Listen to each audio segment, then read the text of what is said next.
The mitochondria is an organelle whose main function is to perform cellular respiration. Cellular respiration is an aerobic process, which means it requires oxygen, as opposed to an anaerobic process that does not require oxygen.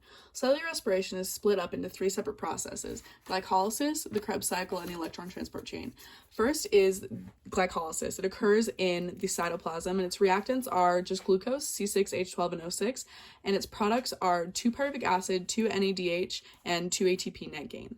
The second step is the Krebs cycle. It occurs in the matrix of the mitochondria, and its reactants are the 2-pyruvic acid from glycolysis. The products are CO2, NADH, ATP, and FADH. The third step is the electron transport chain. The reactants are O2, ATP, NADH, and FADH2.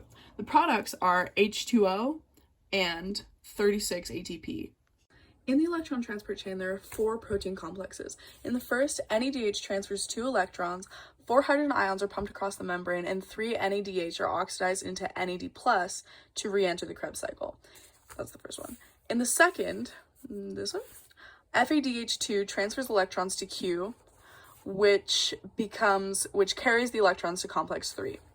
In complex 3, 4 more hydrogen ions are pumped across the mitochondria's inner membrane, and in 4, 2 hydrogen ions are pumped across the membrane, resulting in oxygen grabbing a hydrogen ion to form H2O. Highly concentrated hydrogen ions want to diffuse out of the membrane, but to do so they have to go through ATP synthase.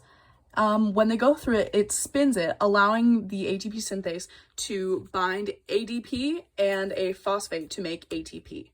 This process is called chemiosis, and the equation for cellular respiration is C6H12O6 plus 6O2 equals 6CO2 plus 6H2O.